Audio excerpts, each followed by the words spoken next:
everybody's getting ready for appearance judging now. At the port in a day, for another half an hour or so, they'll be ready for appearance judging. Is it today or? Right now. I'm going to have this thing appearance judged. She thought it's a flower. She landed on the yellow stuff. Landed on the yellow. She thinks it's a flower. She landed on that rudder to slide right down. He needs to get a picture of a butterfly on the tip of the rudder. Wax it up, baby. Concourse time. Wax it up. Wax it up. Twin, do you see that fella here with the Spitfire? Yes. Is that thing, that's gorgeous. I know it is. It's beautiful. That's rad. That Zambelli retract thing, boy, it's making me think. B25? B25. I'll tell you what. When the gear goes up, that'd be so nice, wouldn't it?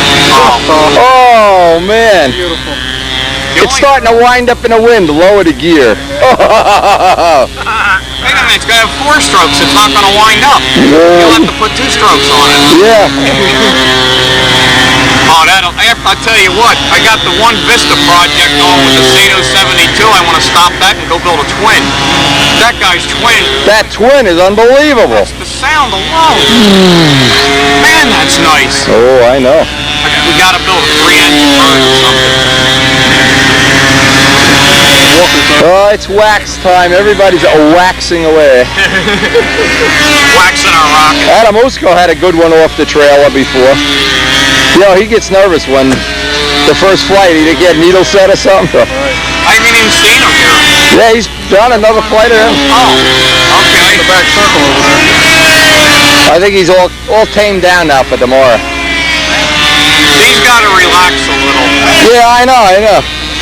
If I was as big and strong as him, I'd be relaxing all the time. Man, he went out to one of our demos and he brought out, I think, his nephew. He wanted us to show him how to fly. So I had him up on one of my trainers and it was real windy, but we're giving it a shot. Yeah. And he's asking me later on, well, like when you're teaching somebody, like, how do you hand the handle off? Do you do it this way or this way? Is it this overhand, this way? I'm like, Joe, just go out and hold on and just just hold on, yeah. Don't make this too technical here. Right. Exactly. It's funny as heck. We've taught some people there, and I forget the one demo we teach one lady how to fly a little bit. She said, I gotta let go for like 4 laps. Oh, man. She's down on the ground, man. She's wasted. I don't think she's gonna make it at this, you know. And after Dan is good and tired, I always get some other little kid like, hey, talk on. Is my son too short? I'm like, nah, he can walk over there, he's fine. Dad's like, you know, like that. You can pick up the handle and hold it. Oh my God, I'm following these kids around. They're like this high. Some kid was flying one of my trainers, and he's holding this thing. He's holding this bird like a foot off the ground. This is the first divot. And I'm like, wow, he's really doing good. And I look down, and the up line is tight, the down line slack, and he's holding full up, and all the poor thing would do. That was comparable to those when they take the baseball bat and make you run around it like that, and they say, okay, now run the first base, and you're like,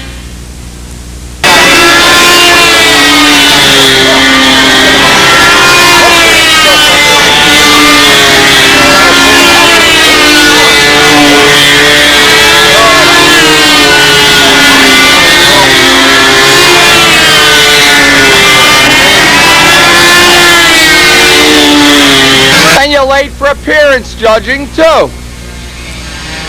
I'm on time. Late for appearance judging. Late for 5 o'clock. They said 6 o'clock is appearance judging. 5 o'clock, Ruben. He overslept appearance judging. Oh, I've been practicing. How many flights? I got about 4 of your flights on tape already. Yeah? I'll tell you something. With this one? Up in the morning now because all I do is mention water, and he says, where's Wendy? Where's Wendy? You getting up on time now like a real man? Yes. Yeah, but see, we're in the same... Only girls don't get up on time. Now, let me Men ask get you, up. You got 4 of my videos. Which, with this airplane? Both of them. I got the blue one too. The new one and the blue one. When are you going to fly to scale? Tomorrow's scale? Got to get that PT-19 dropping a pilot out. Now, which one? You got officials on the blue one? Drop him, go back, and try to pull him back in. Cool. You got officials on the blue one? Bye.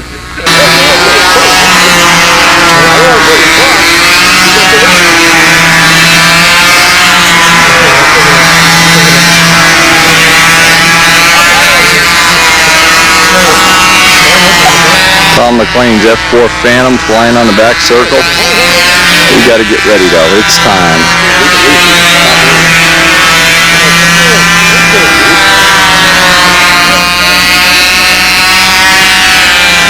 One of the nicest parts of the Brodak meet, the appearance judging, is always done outdoors. Some nice sunlight. The models always look good. Always good photo opportunities.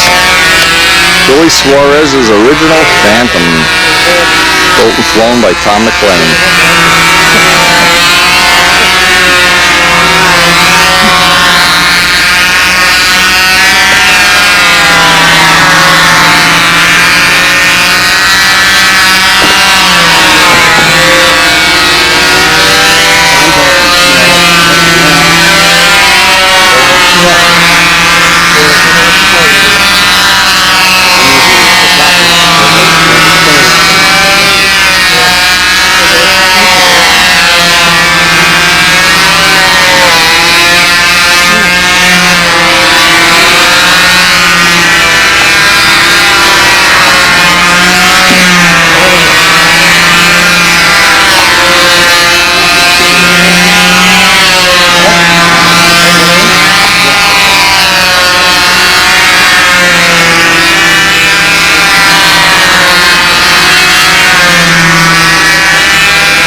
know. I'm not sure. I didn't take a look at it.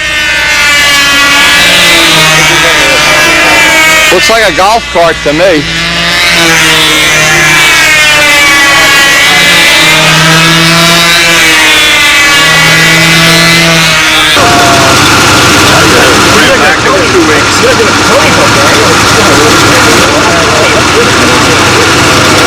Being here, you better pull the plug. Better just go the way of the... Yep, a bottle of aspirins. Bottle of aspirins, a bottle of hooch or something. You gotta wash it up, Neil. Most of the guys put a little wax on for appearance judging. Here, you want Neil? I'm trying this groats. This is that stuff. Neil, I got some Final Shine here, or whatever. Yeah, showtime. Showtime. This stuff works pretty good. And I got some aluminum polish. If you want to touch a spinner up, that's aluminum. Feel free, it won't hurt you. You say my plane is exactly Okay, that's it. You don't get the stuff. You give him an ass whipping. Yeah. Oh, there's the other spin. Hey, Oh yeah, that's a beauty. Yeah, we might as well go Did Adamusco see this yet? Did Adamusco see this yet? I don't think so. He's been flying. Yeah. design, right? Oh, yeah, it's a combination. So the fuselage basically Wendy's Inspired by Joe Adamusco's Spitfire. flying and cut down and squashed down. Thick wing? Oh, yeah. What we call it, Bobby, is a candidate for a Sato 56. Oh, yes. Oh yes. If that isn't a candidate, I don't know what is. We need valves in this. Oh, we need push rods and Put valves, push moving parts going back and Where's forth. this engine? Oh, that's a SF-46. Oh, the Barbarian one. Yeah. That's a hell of a powerful engine. Yeah, that's what Danny's got in the bike.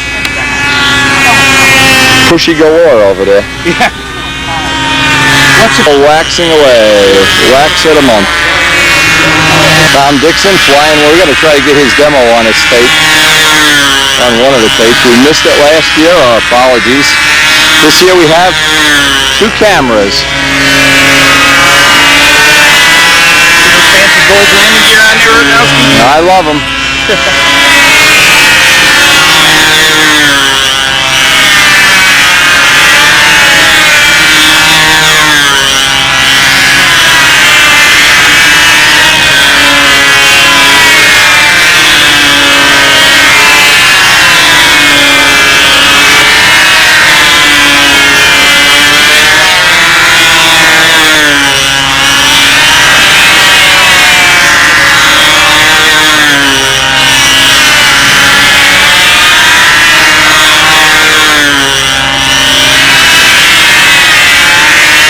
Tom Dixon is just coming off a big win down south, one of their big major meets he won.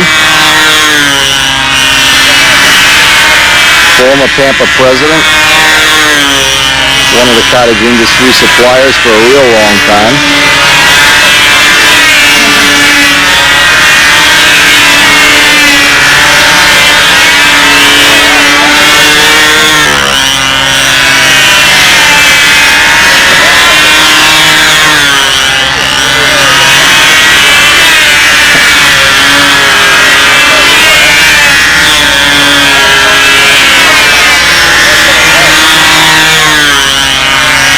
This is kind of a tribute plane to the late Bob Barron's Avanti.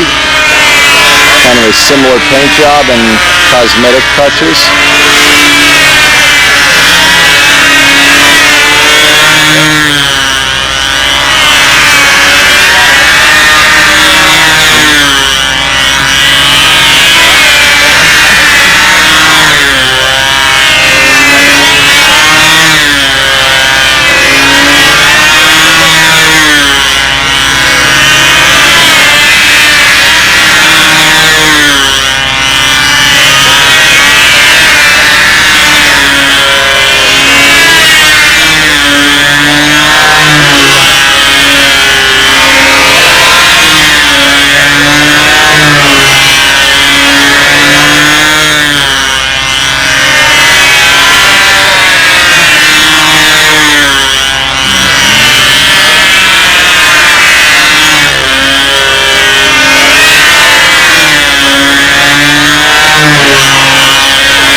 Dixon, Marietta, Georgia.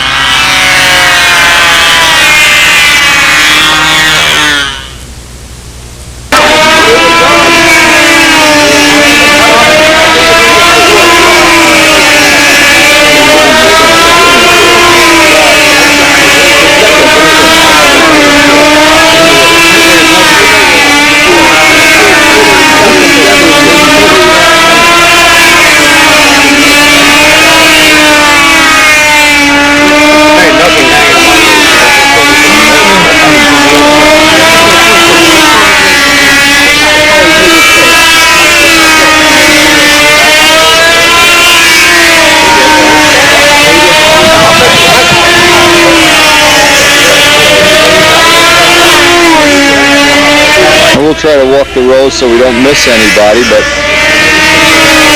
keep in mind there's not much room between the planes here.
Looks like the most prolific of the planes in this whole contest might be the profile Cardinal, the Brodak Cardinal.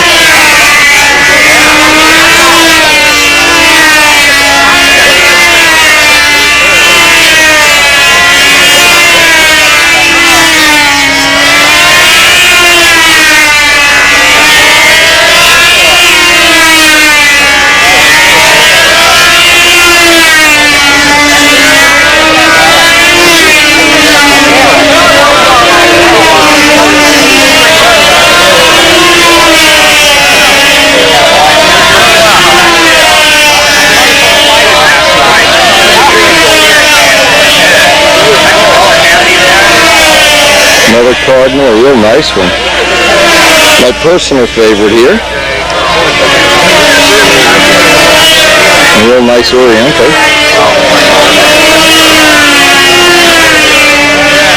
We're dying for somebody to make an Oriental with a Sato 30, and let me know if it's a good choice. Anybody out there has a Sato 30 Oriental?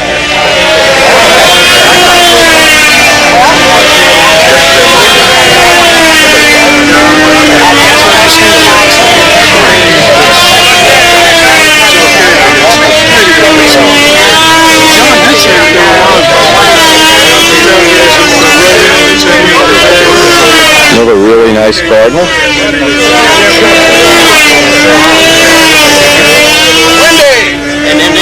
Hey, hey, hey, hey, hey!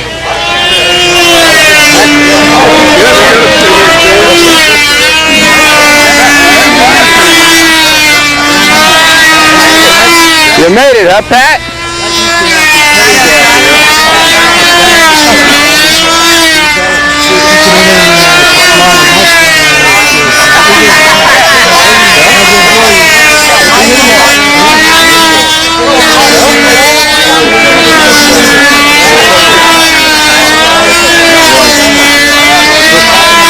nice Eindecker.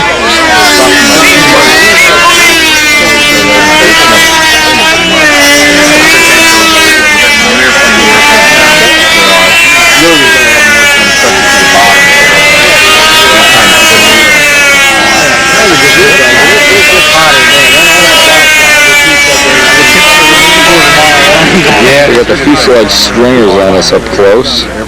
Tendency to do this on occasion. I want you to understand, because of the circumstances of moving all the circles, the combat will be flown there all day long, and we are close to what we are right now. Some concern has been raised about a flyaway during this.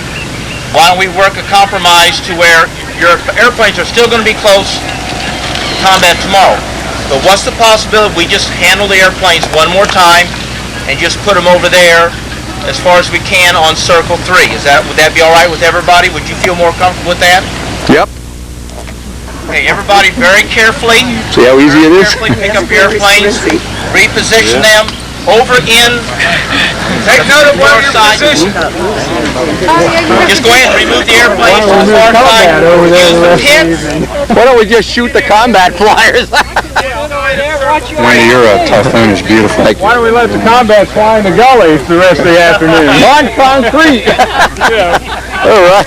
Let them fly with the triplane, man. Not in the gully, you know, not up on the hill, down in the gully. Oh, that's okay. They call me crazy. Like a mass launch.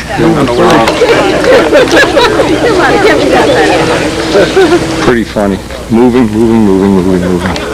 Anyway. Now we get a little different view here.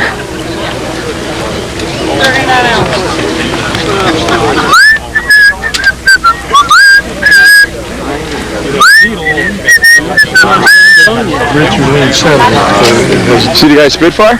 Yeah, boy, at first I thought that was yours. No. Looks great. No, yeah, the mouth looks nice. I like that. Bite your ass or something out there. Did you find that envelope? I did. I put yours in your, yeah, I got it already. I put yours on, it's down around the driver's seat, passenger seat. My passenger. Yeah, it's books for Dave. He'll get kicked out. And I'll get him a set of these videos. It'll get him worked up a little bit. Is my car open? That's all I want. The window's down, just enough I could slide the envelope in. I get a picture of a video guy with his video. Video man doing video man. Can't miss your voice. Yeah, that's me. Roy, you're okay. Thank you, sir. I don't care what Dan Banjak says about you. Shark. Please stay back there, okay? Please stand back a little bit. Okay? Hey, Olivia, you still got yellow paint on my hands, you know, sweetheart. Very good. I really do have yellow paint on my hands. Put all the ginger there. No, I just put that to no, here again, just as a point. No. Okay, now let me say,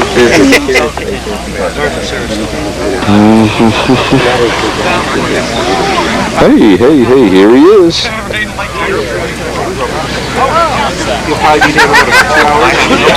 Anyway, you can get some kind of idea what's involved here.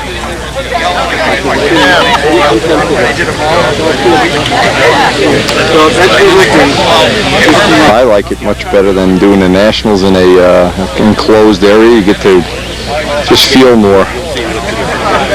Feel the love.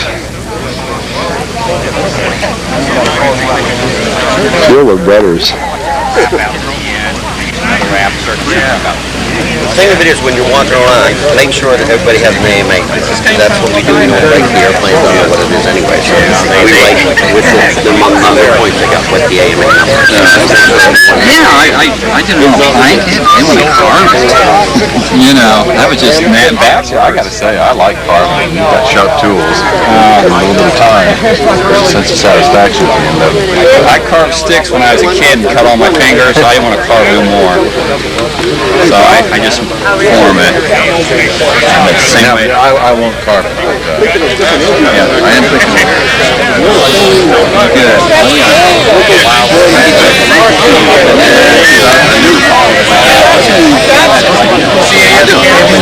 I gotta catch a plane. Yeah.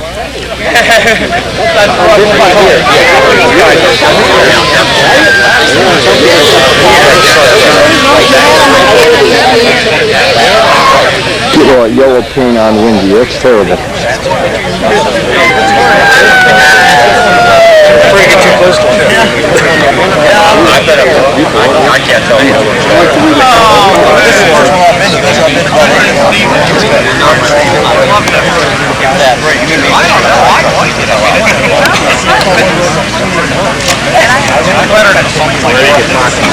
What's those crowds coming out here? No. We got all the money in the world, they can fly out.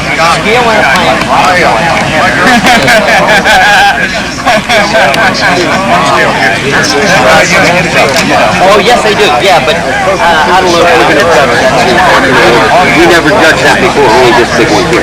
Because this is just a play game, you know. So somebody comes up to this person.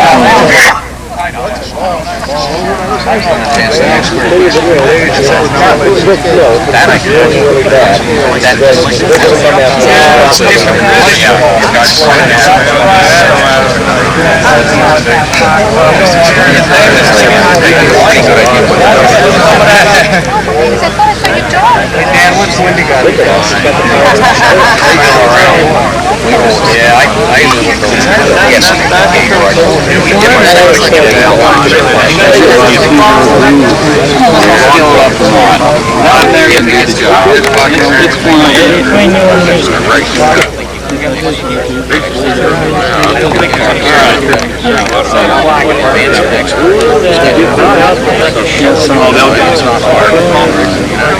She loves it here. She knows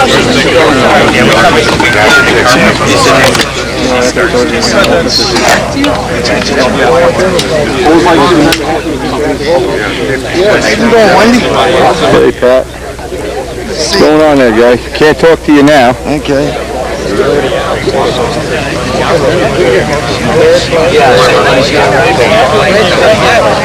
Instead of looking past his head at the airplane, you're looking past Scott Richland's beautiful, beautiful plane. This is, you've got to see this in real life. Really an unusual plane. Beautiful, flies well. That's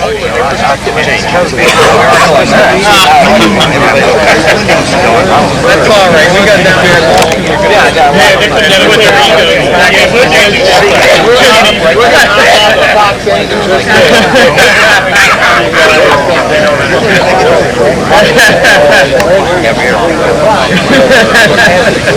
You see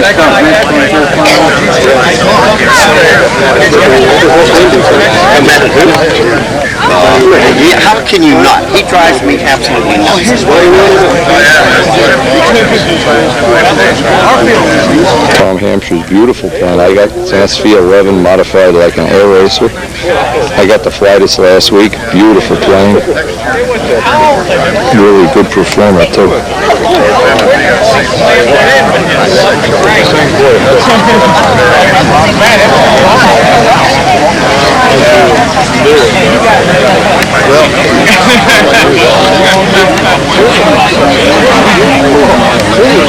I started out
Looking for some ideas for a new paint job, or just a model that might appeal to you? This is a good way to see them all face to face, side by side, and pick one.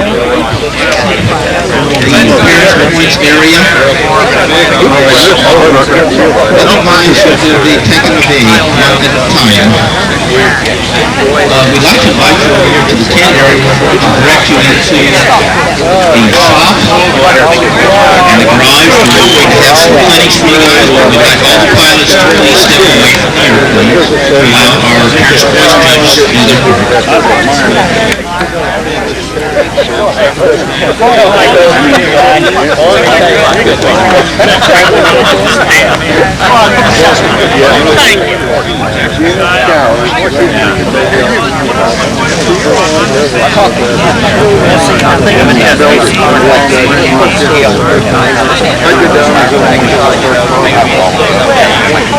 I got another guy here.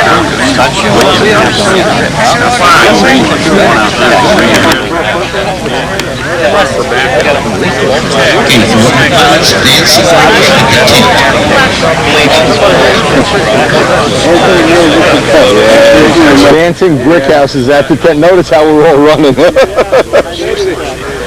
house in a G-string. No, when he announces free pizza after 10. Oh, we're out of here. We're on the way. Come together to me. And I'll lay it out. I do the pizza. But we love it. Well, it's Even over the American. hard to win.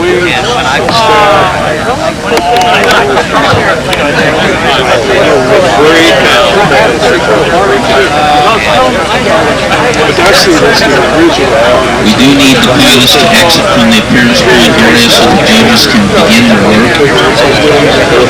We'll fight for their distance. But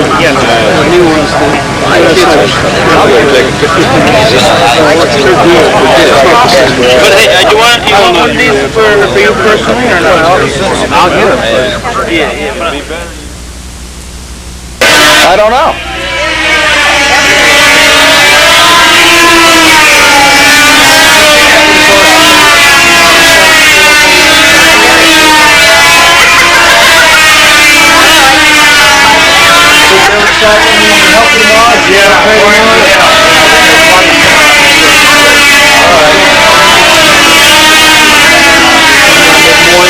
Modified Cardinal kit, of course.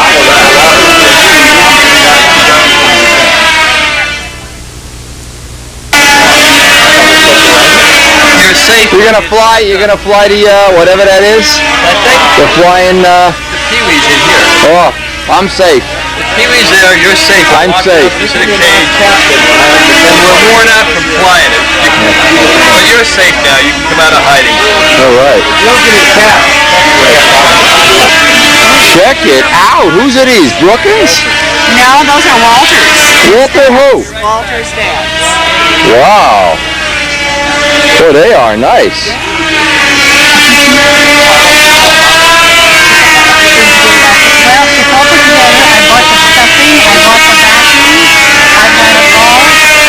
Very nice.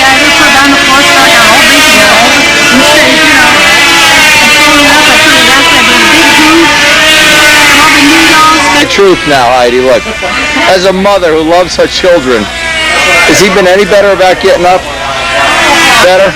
He's afraid of Windy, is it? You should make a poster of Windy. And it lights up at night. Time to get up, Steve, and it's time to get up. Oh no, he's up. He's up. He's up, boy, huh? You just run the faucet in the bathroom a little bit and Jiggle ice. Stevie, you don't know what it feels like to have ice water pouring in your deep sleep. You're dreaming about your girlfriend or something, and all of a sudden you're on the Titanic. And it's going down, and you're going with it. Walter, these are models your dad made when he was alive. He's passed away in the last year. And these are... You're going to put these out on display, Walt. They're really cool. These are some of the earlier ones he made when he was getting used to making models. Yeah, a nice little case, a display case and everything. Wow, that's beautiful. Let's see what you got, a little truck. This little truck here, I would beg to say that it's 1994. And you turn this and lights go on. Yeah. And it makes a little noise from something about it. And these were the collector's ones you buy. Yep. You know. Yeah, I know the ones when we were kids we used to make these where you had to put the little tail lights in and a little Viper, yeah, cool. Yeah, well these and he put them in a case. Yeah. How many did he go? Oh my God. Oh, no, I've already given a couple away. And, wow. Oh, nice. Don't let Zambelli see that Ferrari. Zambelli has a Ferrari like that, you know. Well, he can buy one. Tell him. Some people I would give, Dad. Zambelli, cough up the dough. The tissue's nice. just of course. They're all nice. Boy, they're beautiful. Beamer. Oh my God, look at that, cute. Yeah, cool. And this is for the older folks that had families, I reckon.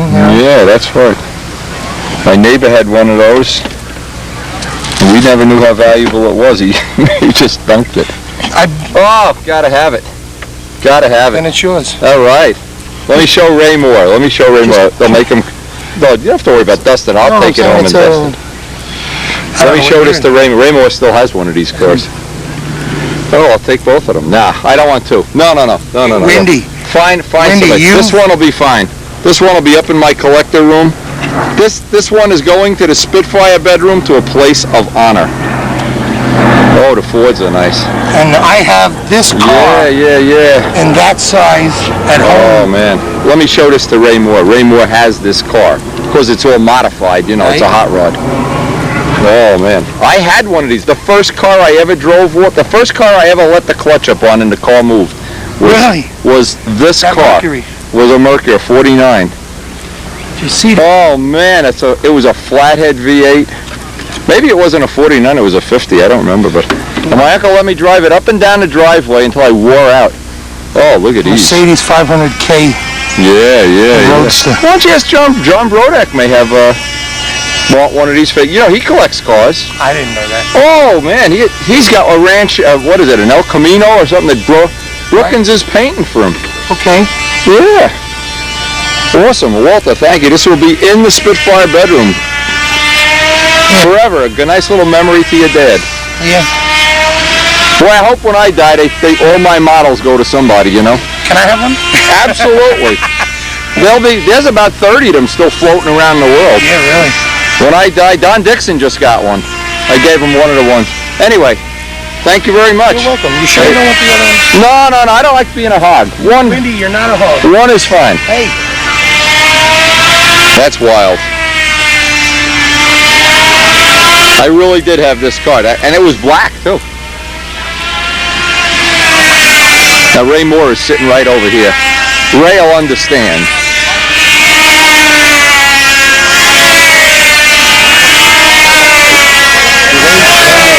There's a guy over here named Ray Moore who I know can relate to this. Oh, see that? Can you relate to that, Ray? Oh, sure. I got one of them suckers. The first car I ever let the clutch up on and it moved was this car. Oh, yeah? Yeah, what is it, a 49 or a 50? Can you tell? With the back window? You got a 49. 49? Okay. I let the clutch up, the car moved 3 feet, I was driving a car. I was unbelievable. Yeah, Walter's dad made it. He just gave me one. That's nice. Nice. He's got about 50 of them over there. Different models. Nice. I got that Spitfire bedroom with a bunch of collector stuff. So I got it. But that's toys. You gotta have toys. You gotta. Yeah. Gotta have toys. Well, my wife says I can have all the toys I want, but no girlfriend, so it's a good trade-off. All right, Tom, you're on camera, my friend. All right, I'm kind of waiting to make sure we got everybody here that's going to be here. Put this under the bench. Years since I was about 8 years old. And built I-beams, D-tube Nobler wings, D-tube Thunderbird wings, solid sheet foam wings. To my mind, there's always a little something wrong with all of them. Solid sheeted wings tend to be too heavy, particularly if you leave too much epoxy on, or if you use contact cement, you can get the sheeting on wrong and mess up a foam core in a hurry. Epoxy tends to be heavy unless you got a lot of experience. All balsa wood wing, no matter what kind of jig you build in, there's some possibility of building in stresses in it. It can be straight as a die in the jig, and you take it out, it'll be twist. You know, it just depends on what your experience is, and you have to know how to put the parts together so you don't stress them. If you force things in place, you're going to get warp as soon as it comes out. This foam wing system was developed 5 or 6, 7 years ago with the idea of I want something as rigid as a solid full sheeted foam wing, something as strong as a solid full sheeted foam wing, and save some of the weight. But also a big factor in this was a matter of time. At the time that this was being developed, I was approaching my 50th birthday, realizing I got less time in front of me than I got behind me. And there are a lot of us in that category. And I want to build a lot of airplanes. I want to sell a lot of airplanes. I want to be active in this, but also have time enough for my family. My son's a teenager. You know, I want to spend time with my wife and all these other things I want to do. And I don't want to spend, weeks building a wing. So I thought about it for 2 or 3 years, decided finally to try the foam compatible CA, and combine a bunch of different techniques and come up with something that works, and this works very well, as you see. Now, I'm going to show you the system of putting the wing together with the foam compatible CA glue. This glue is sold by Boss Smith Industries. It's got my name on the label, but every hobby shop has got it, or they can get it.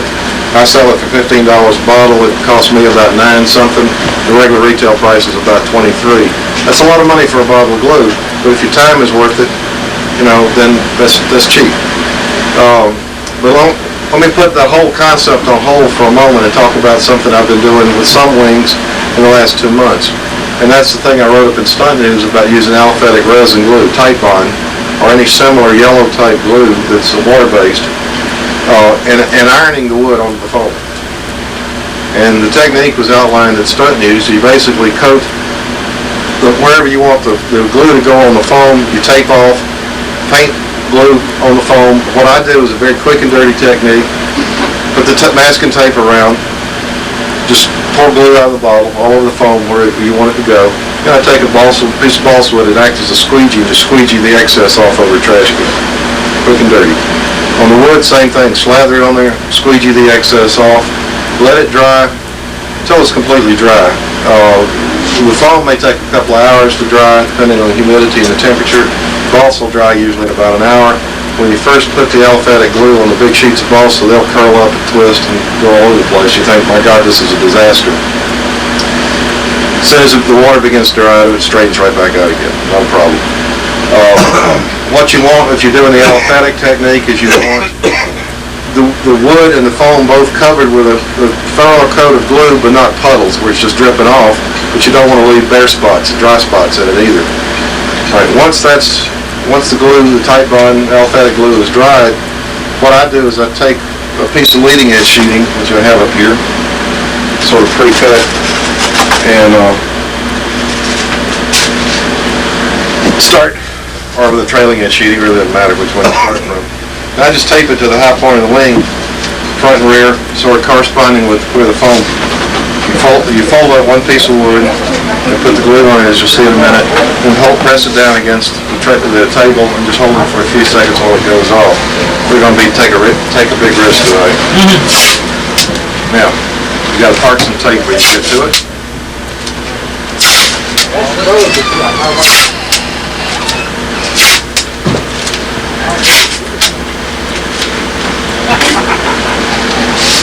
Alright, what I'm going to do is I'm going to fold both pieces of wood back, apply the glue, make sure you got a hole in it. It's just a simple, about an 1/8 inch bead down the trailing edge, fairly close to the rear edge. Again, this isn't brain surgery, you don't have to be that precise. Then at the leading edge of the piece of wood, so you capture the edge on the other side, you want to make sure the root is good. Now you've got just kind of a Z pattern. So people say, well, why don't you put glue everywhere? So, well, you don't have a built-up wing with glue everywhere. It only touches every 2 inches. Now we're going to do the other side.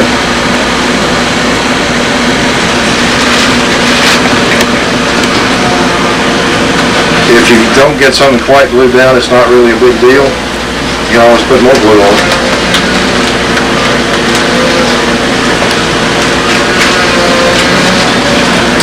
The glue, all the CA glues go off when you push the air out of it. They'll lay there in a puddle all day long. Start in the middle and pull it together and tape it. And work toward the ends. If I've done this correctly, it'll still be straight when I get to it. If you start at one end, inevitably you'll put a twist in the wing, whether you're working in wood or working in foam or whatever. Now, occasionally I will use a kicker that SIG makes that's compatible with foam. Most of the times I do not. The main thing that makes this go off is when you put pressure on it and push the air out of it. I'm going to let that continue to cure for a minute and go on to the next step while it's curing. And that is to put the leading edge sheeting on. I pre-cut these sheets just to save some time. And what I've done is I took one sheet, laid it on the wing with tape, measured how wide it needed to be at both ends, stacked up 4 sheets together, cut them in the bandsaw to the size they need to be with about a 16th or an 1/8 inch overlap at the front.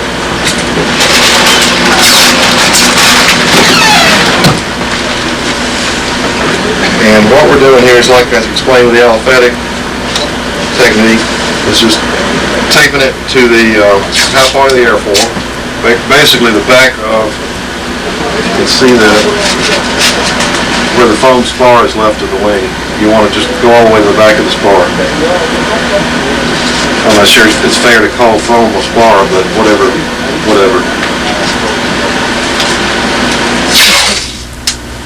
Again, the first 2 pieces are just locators, so you don't have the thing sliding all around the wing.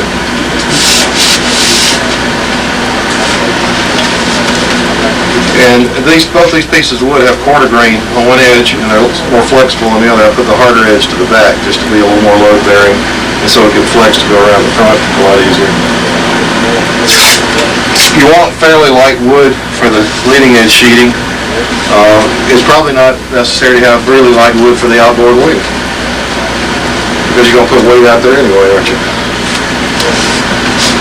Most of this is in front of the CG, and probably only helps if it's heavy wood anyhow.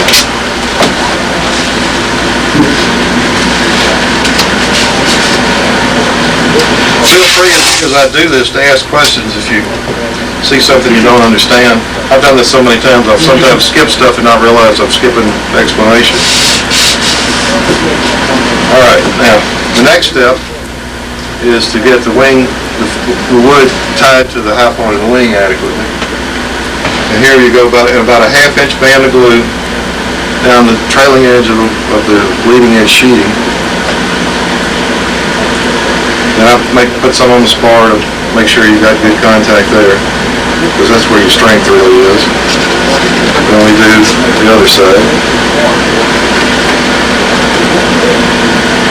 That stuff doesn't seem to snort too bad, huh? Oh, it's called odorless CA, and that's any of the gold CAs that are called odorless or foam compatible don't smell. I build this stuff all the time and hang the expense because I can't stand the CA smell anyway. Now again, press the wood down to make sure it's in good contact and let it sit for a minute. Normally you can feel a little bit of heat in here when it's going off. And while that's working, we'll take this off. The sloppier you put down the tape, the easier it is to remove, because it leaves pieces hanging up in the air like this.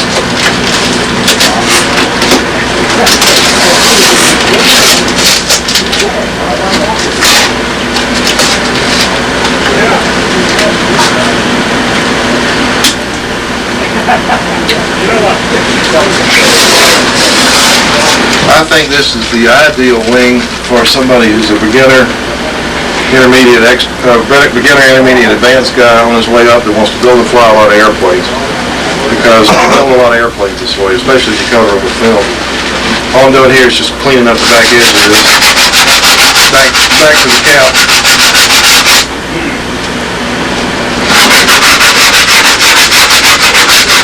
Again, I've got a couple little gaps where I didn't get the glue in completely. You can always go back and wick the glue in there, it's not a problem. You're using a medium grade glue? Yeah, it's the medium grade. I've had the best success with this stuff from Bob Smith Industries. Everybody's every hobby shop has their label and it's all the same glue. It comes in 1 ounce and 2 ounce bottles. 1 ounce is not enough for a wing and 2 ounces is way too much. In the kits that I produce and sell, it comes with a bottle of 2 ounce glue in the kit. Now, is somebody got a like a cup or something and get a little water in on that faucet back there? Right behind you, I see a plastic cup of some kind back there. Is that Plastic cup. Yeah, just put about 2 inches of water in it. And while he's doing that, and the water is just to put a little bit on the outside of the sheeting so it'll blend easier.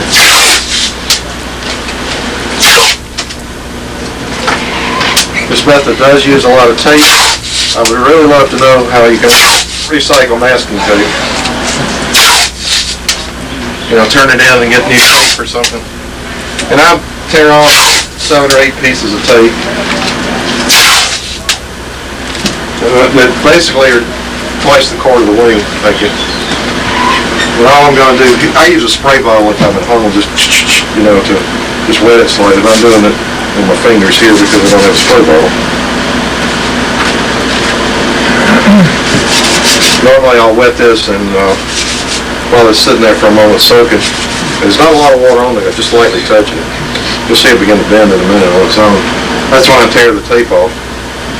Now the next step, and this is where it is really interesting, you hold the wing up in a very scientific way and take your glue bottle and just dribble a bunch of glue down in there. And it's hard to tell you exactly how much to use. And it's almost better too little than too much, because too much adds weight, and too little you can always go back and add some more glue. You want to be sure you get the edges on each end and down the leading edge of the foam. I'll do both sides at the same time. Basically kind of a Z pattern like I was showing on the trailing edge sheeting.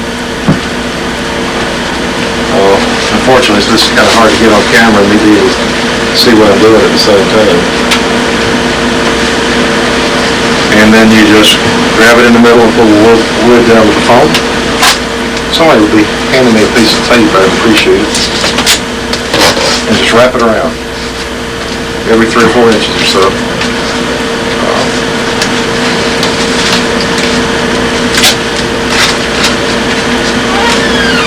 Up there. Sticky side down if you can. Tom, did you ever make one with a molded leading edge, you know, the round? I have people ask me about that all the time. I'm certain it could be done. I don't see where the real advantage is, because remember this is a technique for time, not necessarily weight saving. And yeah, a molded leading edge may save a fraction of weight, but you got to take time to mold it, take it off, let it dry, glue it back on. And nice thing, if you had a spare wing that already was done, you could use that for the mold. That would be fine too. Wait for your next friend to crash and just grab the wing. Yeah, all those things are possible, but that's not really what this is about. Yeah, I understand. And I don't think you leave that much wood on the wing that it matters that much in terms of like you use a 1/4 inch sheet leading edge.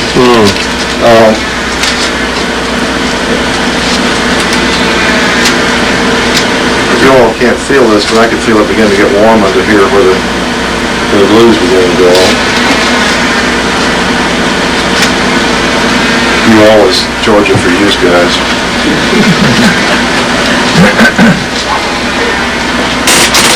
If it's loose in any places, just hold your hand and push down on it for a few seconds. It still doesn't look like it's going to stick. A little more glue in it. Keep mashing because in effect it's pressure sensitive. Molded leading edge. You can't do that.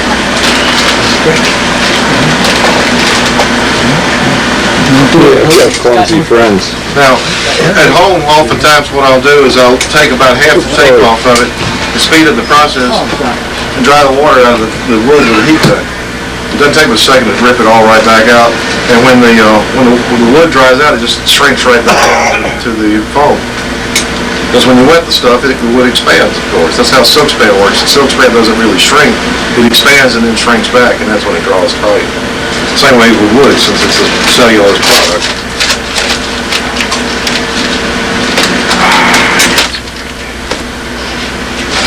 Notice I've used a highly technical,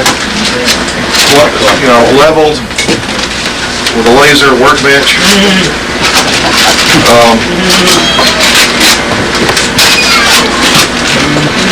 Biggest thing you need when you build these kind of wings is a trash can.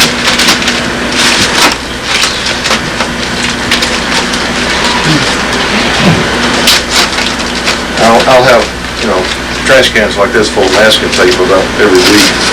Call it the lost tape method. The lost tape. There you go.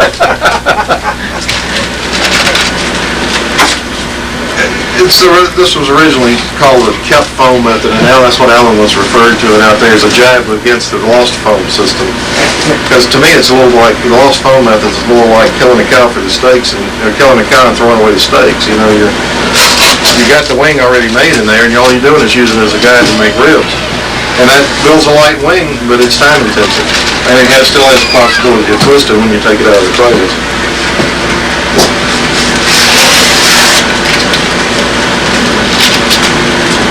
Now, the next step is to clean the leading edge. Got a little spot right there that needs to go down just a little more.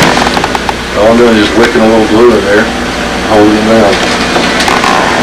If you got the compatible kicker, it goes off faster, of course. Most kickers are not foam compatible. You spray it, you get a big hole in the foam. Always test it on a spare piece of foam first. I did a demo like this with one of our contests in Georgia a few years ago. Opened up a brand new bottle of foam compatible glue from SIG Manufacturing. Label right on the outside, foam compatible. I did the trailing edge. On one wing, went to do the trailing edge, on the other wing, came back and picked up the first wing, and they had big holes in it all the way around. It's kind of embarrassing, It's the lost glue method. That is the lost money method. As far as lost money method, yeah. As far as SIG's concerned, it was a lost account method, I got these 16 sheeting pieces pretty close. Normally I just take the knife if there's overlap a little more and just trim them to shape like I did on a trailing edge cap.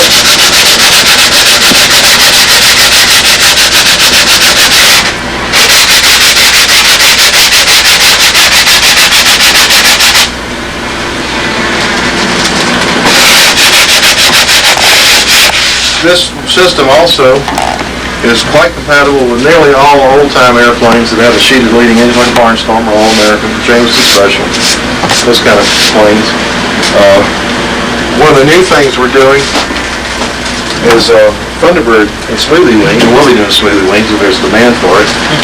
Earl Midgley has got a Thunderbird, he's flying out there, yellow and blue Thunderbird with a Tiger 46 in it, it's got one of these wings in it that's started foam.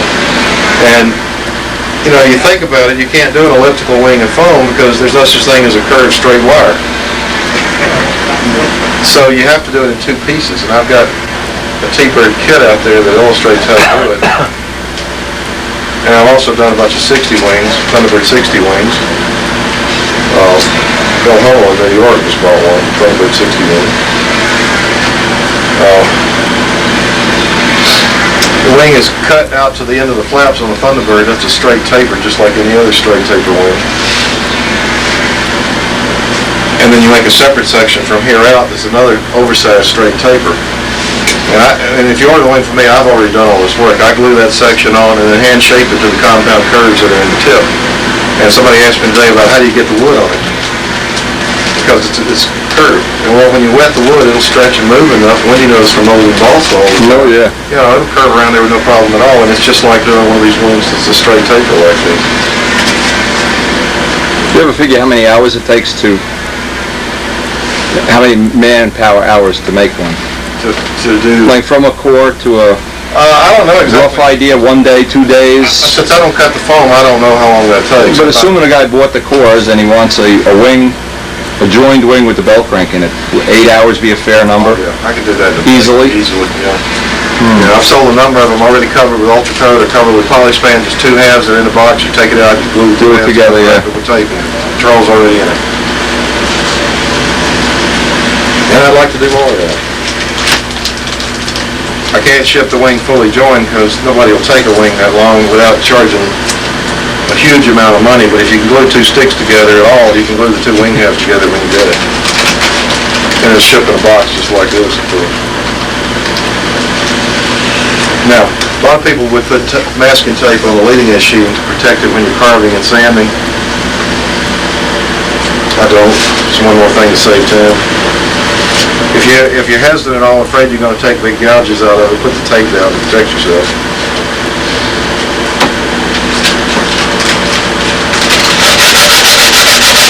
The molded leading edge, like Wendy's talking about, might save a few grams. You have to figure out either can you take it all the way back here or put a seam in it. I haven't even thought about it because I haven't tried to do it. You really have to put 2 seams in. Yeah, you gotta put seam in it anyway. You gotta wrap it and have a seam. Yeah. We did that on Midgley's plane, and you can't put the seam in the middle. Yeah. It comes through, and you start making it thinner and thinner and thinner. Yeah, and there are a lot of ideas like that sound good when you first try them, but really don't have a lot of practicality, and particularly for somebody like me who's trying to do a lot of this for other people, it's just more work than it's worth, and you can't charge for the time and effort that goes into it to save 10 grams of wing. You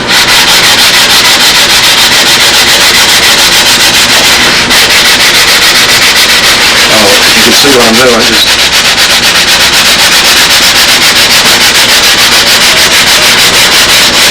I try to keep the most popular wings in stock and order ahead on them. The Time Machine 60 wings I keep around.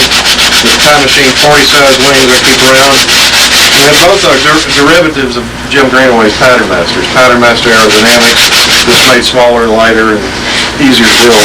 But it's just Pattern Master layout.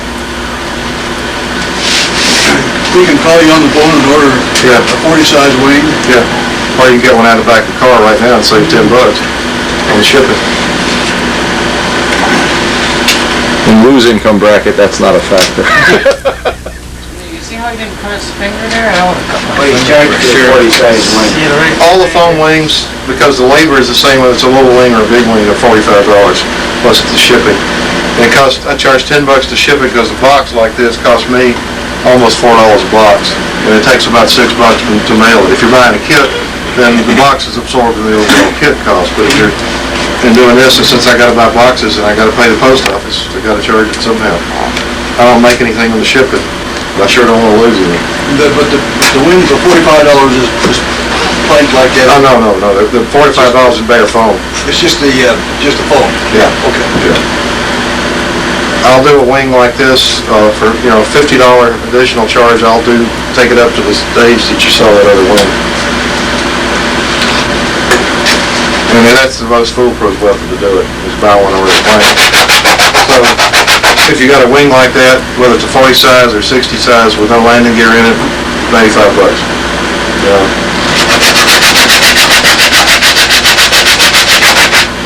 Plus the shipping.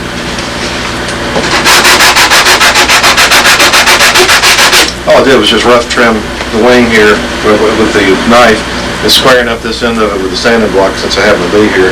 At home, I just take the wing and run it through the bandsaw and cut off the excess and do it with the block.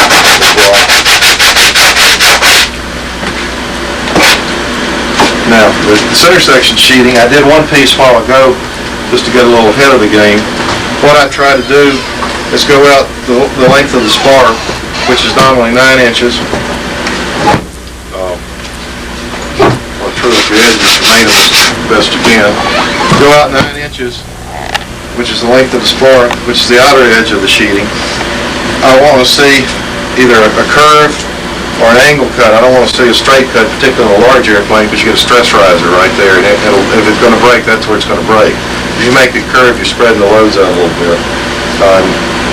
I've never seen one fail like that had a straight line, but I'd rather not take a chance. Now, somebody got a pen or pencil? I got to pick one up outside, so I just need to be able to mark this. Thanks. Anytime you want to see where the stress riser is, bow the wing and see where the silk span. Yeah. You can see where the weakest point in the wing usually will be. And all I'm doing here is just marking this so I can make a straight cut. That's a good one.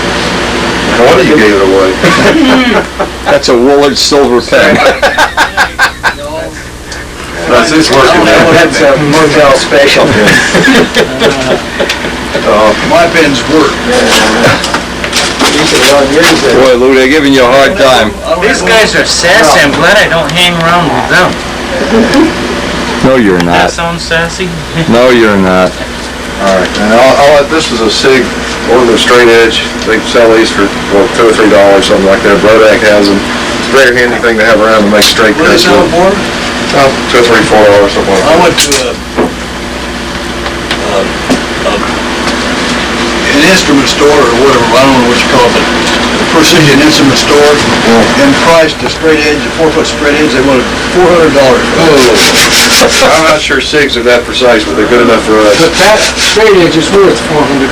Oh yeah, If you run a machine shop, you need that. Yeah, that's a machine shop straight edge. So we bought 2 of them. Right. What I And drop them, Lou, right away to see if they stay straight. I went down and bought me a 3-foot level, a metal 3-foot level, old cheap carpenter's level. Yeah. That's what. That's how you adjust the timing of your motors. Oh, Lou, you're gonna take that? I know where he's got his car parked, Lou. Let's see if he can change a flat, the lost tire method. Sorry, Lou. That sounds like my Brodak grape commercial. You should be on What I did television. back here, let me go backtrack. I just marked slightly oversized using the sheeting. You can't pre-cut the sheeting because it may vary 30 thousandths, 40 thousandths from one side of the wing to the other. You have to fit each piece individually to make sure you get the clean seams on it. I cut it, marked it slightly oversized, cut it with a straight edge, and adjusted it back with a sanding bar to get the fit. And I have to join, we'll have to join 2 pieces for you in a minute. Some of you may not be familiar with the easy way to join big pieces of balsa like that. Oh, the pieces?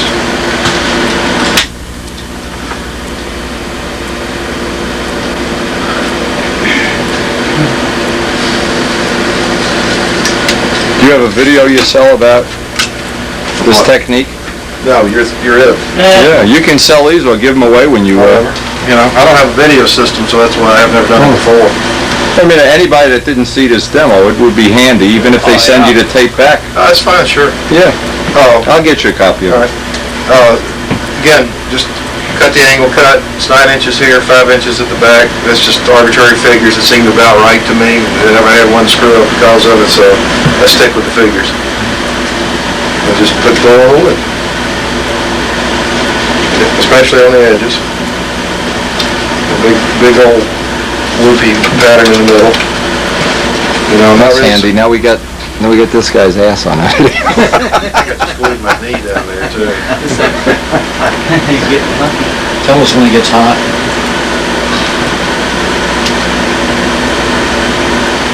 Well, if I'm right about that, it won't go off until you push the air out of it. I can let it sit there for a while before I wipe it on. Can't do that with the thin stuff. It'll go into anything. And I go with it. First the front edge and make sure it's down. Put a little bow in it so it'll slip up on the other cut. See that? And just push it down. Now, I put a little pressure on it and you could feel the glue begin to go off. Put your hand flat on top of that. Oh, yeah.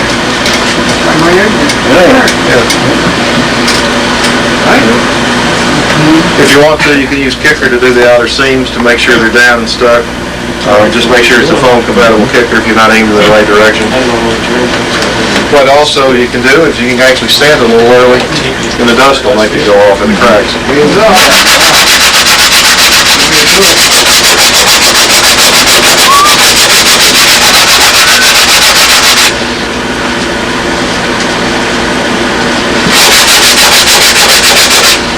I got that edge down solid enough or not here. That looks pretty good.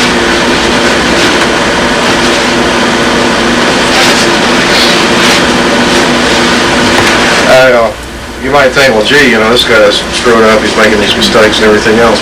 I bet there's not one of you in this room besides Lindy to get up in front of anybody and do this. I'm not getting up in front of you. You gotta be crazy.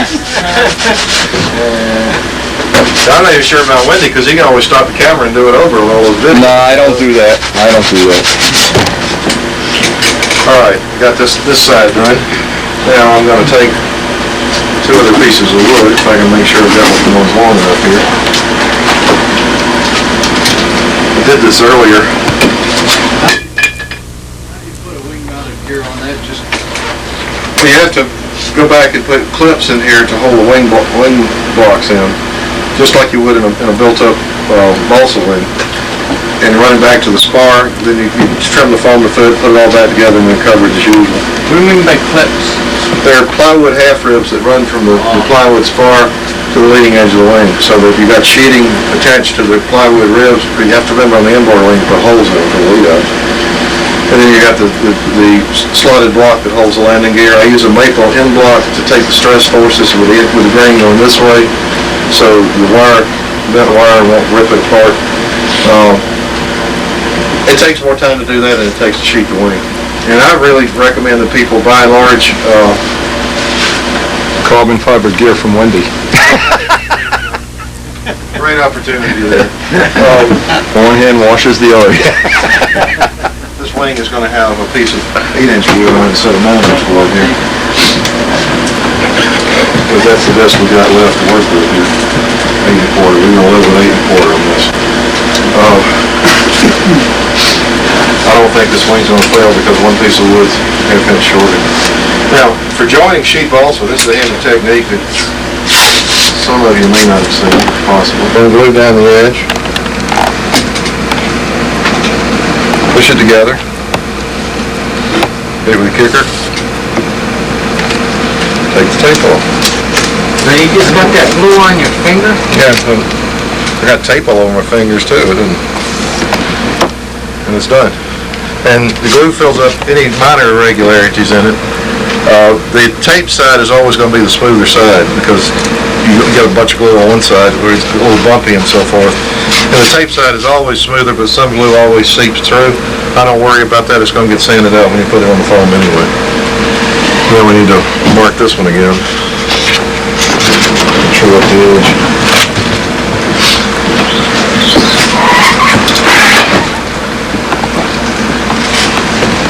So is that glue building up on your finger a little bit every time you do that? Yeah, but I used to do the same thing with embroidery. We never worried about it. Mix it off. Sandpaper, acetone, CA thinner. When you're driving your car, open the door and just hold your hand down it. After it melts it out, it'll come right off. You chew it off is what you do. Or you can get somebody to chew it off for you. By the way, let me see your fingernail. What are you, Mr. Universe with the fingernail? Let's go for a manicure already. I've been using epoxy, and then I use lacquer thinner before it hardens. Don't ever do that. It can be absorbed through the skin. Any epoxy you wash off with soap and water or a brush. Acetone or lacquer thinner sets it through your, it goes right into your bloodstream like heroin. You know that those Scotch Brite pads? That's good. Yeah, sandpaper's good. Anything abrasive. Anything abrasive, but don't use lacquer thinner ever. Or acetone is even worse. That is a carcinogen. Get those latex gloves that women use. Well, I use them. I'm not a... Oh, go to that. No, the rubber gloves, this is true, I really had trouble using them in the beginning. The Hummel gave me a box, I never ever worked without them. My hands are like, before my hands looked like his hands, like, you know. Yeah, but you don't want a lot of that place for a little. Go to the medical supply house. Sure, I run 6-7 moles every day, and there's never epoxy touches my hands. You can get the gloves from a medical supply house. A lot of hobby shops sell them now, and Town Hobbies has them in their catalog also. They're cheap. Is it the acetone that's bad or the epoxy? Any of those chemicals. Yeah. Every kind of polyester resin, and some of them are worse than others. Epon is the worst. They get absorbed right through the blood, right on your finger. You put epoxy and sand it, it's getting absorbed into your skin. Yeah. Just like when you have a nicotine patch. Yeah. Like, same thing. Yeah, I found that out the hard way with gluing wings together and wrapping the tape. And I take my fingers, before I don't do this anymore, take my fingers and smooth the epoxy out. And 30 minutes later, my hand would just ache. Yep. The rubber gloves are definitely the best thing in the world. Do you use the floppy glove or the tighter fitting? Whatever works for you. Whichever. Buy one of each. I mean, they're like nothing. Yeah, I like the floppy gloves. If you're really cheap, you can use them over and over again. But there's no reason to. They're pennies a time. But there's another possibility. You can get these finger cots, little short things that roll down your fingers for medical supply house. But the worst thing is to have a little razor cutter like my hands from machine shop work, have little cuts you don't see. When that epoxy gets in there, it's in your bloodstream. It's not even in your skin. Take a end of a plastic bag and wrap it around your finger. That's it. Yeah. If you go to a molding shop, where they do a real molding shop, but not the hobby shop, nobody ever doesn't wear gloves. Ever. Even when they wipe the can off or clean the brushes. It's not a good thing. Now, while this is kicking off and before I sand it, let me talk about how you put cap strips in here. Somebody asked about that earlier. The original time machine concept had the geodetic cap strips, and people looked at that and said, that's very clever, that's the strongest way to do it. And I said, it's got nothing to do with how strong it is. It had to do with the fact that I can eyeball those in there and you can't tell if they're crooked or not. If you got to have them all lined up like this, any error shows up. Now the technique to make the ribs straight is what I use is I take half-inch tape, masking tape, rear, front, then I use a plastic drafting triangle. You can use a square, whatever you want to use, and I lay it against the inside of the trailing edge sheet. It lays over here, and I mark the tape. Take the ruler first to mark it every 2 inches or 2 1/4, whatever I want the spacing to be. Then lay the triangle here and just put a tick mark either place. Then cut my cap strips to fit to match where those tick marks are. And then take the tape off. It's done and then sand them flat. I normally put cap strips on with the CA because it's quicker. You can certainly use Tight Bond because it's cheaper. When you're using Tight Bond, it's a good idea to take put the glue on the cap strip and on each end of the thing, stick it down, put a piece of tape over it, and a piece in the middle because it won't blow up. With a CA, you can hold it there long enough for it to go off. It's not a problem. It took me a while to figure out how to do the obvious thing about how to keep these straight, which is use the tape, because I didn't want to make marks on the wing. Tell me you don't have to make marks on the wing. Like the marks on something you can take off. You ever try to make one with thinner than 16th, like Bobby used some with 45 thousandths? You could do it, of course. This system is oriented around using a film finish. Okay, so the strength is in the finish, in the film. Yeah, and I didn't think so too.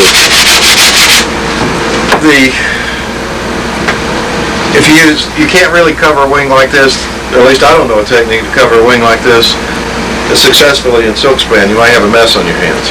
Because what happens is when you dope the wood, of course you're not going to put any dope on the foam if you can help it, but when you start putting the filler coats of dope on silk span, it wets out and falls down and touches the foam. Now there are a couple of things you can do to eliminate that if you really, really want to use silk span. You can cut out holes in the foam between the ribs. That's fine. You're going to lose some torsional strength when you do so, but not a lot. Jim Damerel has a Jameson Special built that way. It's built from one of my kits that's got big ovals in the foam, and it's got a clear covering on it. It looks nice. You see right to the foam. You can also take that 50 grit paper again, and I recommend you do this before you put the cap strips on. You mark where they are, and then just take out an 1/8 inch or 3/16 inch of foam in these spaces. Just lower it down so the silk span would have some place to go. I cover them with polyspan or iron-on film, and usually ultracoat. Simply because when you paint polyspan, the dope, it stays tight. It's a heat shrink material, and it doesn't wet out and get water in it or thinners in it to make it shrink down and fall on the foam. So the dope never touches it directly. If you're using dope, you'll occasionally get some running off the edge and it'll make little tiny voids in it. Nothing to worry about. Nothing to worry about. As long as you're not painting with a 4-inch brush and trying to do cap strips with a 4-inch brush, you'll be all right. When I'm doing one in paint, I'll use usually a 1/4-inch brush and go and turn it edgewise and just put the dope on it. If you want to be super safe, you can lay masking tape back down as you paint and keep the dope off the foam. The tiny bit of voids that you get are all away from where anything's going to provide structural integrity anyway, so it really doesn't matter. And you're not going to see it once it's painted anyhow. How about like wax paper? Is that what? Saran wrap, wax paper? Well, I'm thinking in terms of once you've got the wing already covered, you want the foam out of the way. I was saying before you put the silk span down, lay a piece of wax paper, just lay it there. Yeah. Of course you got to leave it there so that it adds a millionth of a grain, so somebody. There's probably a lot of things worth trying. For me, this system has worked out where it is. I don't see many new innovations in it right away, other than like what I was talking about earlier, using the aliphatic resin. And main advantage to that is it's cheap. It has most of the advantages of time. The traditional way of building a foam wing, of course, is to put the sheeting on with epoxy. Then we don't cut that out with, we just scores right. Well, normally it's a bandsaw that does this job. But it must have a fine blade on that, huh? Yeah, I think it's... There's a bandsaw right behind, if you want to use it. Yeah, I've got a bandsaw about that size. It's mine's, I don't know what kind it is, can't even remember, but yeah, I just run it through. But I break it off because if I go try to cut all the way, I'll start tearing the wood instead. And it just breaks cleaner than I can get the rest of it with the sanding block. We could do it with a bandsaw. Let's do that just for the sake of it. I can figure out which switch on this thing.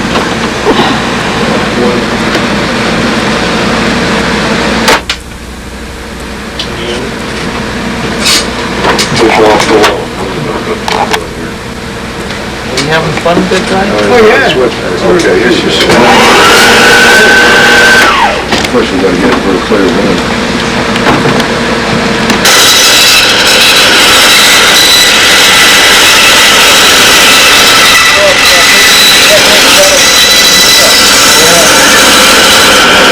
Makes it a little bit easier. Nice when you have a machine shop at your disposal. Now, to get the wings to join exactly, sometimes you have to stand a little at an angle or a little more this way to get an exact match. In joining the wings, the method I use is to put the control system on in the inboard panel.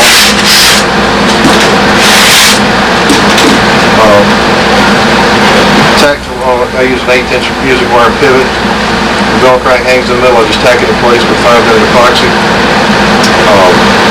Then the way I join the wings, I get a lot of flack about this. I've got the inboard panel sitting on the edge of the carpet like that with cable lead outs so they don't tear up the foam or break or anything. I use 5-minute epoxy on the end of the foam.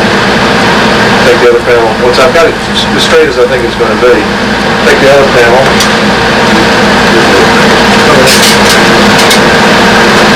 Nobody leave really finds his wing. There you go. What's the drawers when you put it? Oh, that's not the way to do it. I just put 5-minute epoxy on it. And assuming I haven't tried to straighten this, but assuming that's relatively straight, I just hold it like that for 5 minutes till the glue goes off. The way I check it, unless I put sight down, I want to make sure there's no squeak going forward and back or dihedral or droop in it. This one's got maybe a 16th inch of droop this way.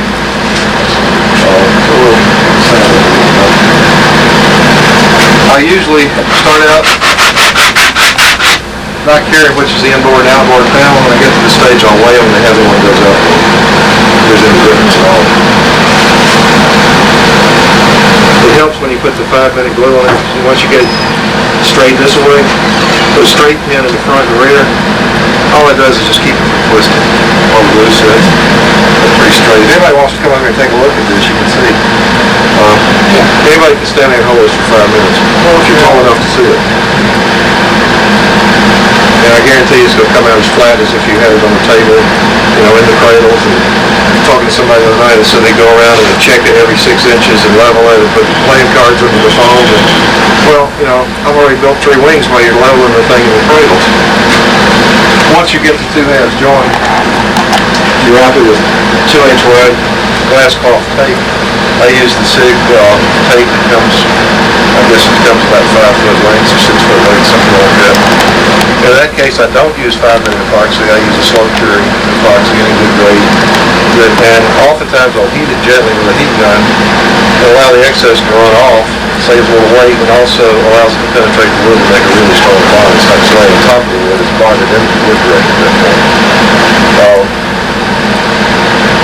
At this stage, if I was sending this out as a customer wing, I would clean up some of the scratches from the 50 grit paper with 80 and then sand it with 220 and go in the box and you have it 2 or 3 days. That's it. You know offhand what the wing area of the 40 is? That's 530 square inches with the standard cells tips on the other flaps. Yeah, but it's this airfoil, so it's going to carry a lot of weight at 530.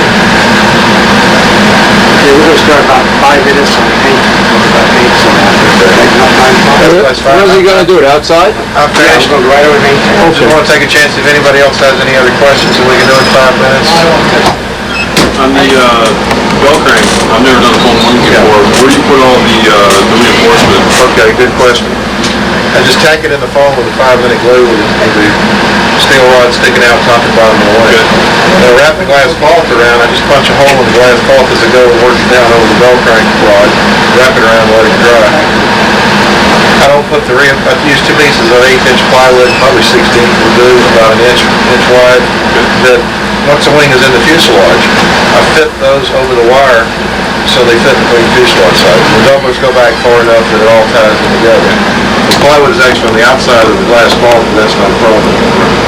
Also, I will pre-finish my wings either in film, or if I'm using a painted finish, I'll pre-finish them up to the stage of filler coat before I put the fuselage. I just find it easier to work on smaller pieces. Of late, what I started doing is, let's say this was going to be a film-covered wing. I'd install the tips, lead out guide, cover that thing in film before I was doing it.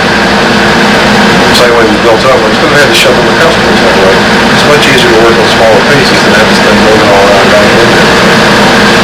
And, you know, assuming you're not a total clutch, you can glue it together without dripping glue all over the thing.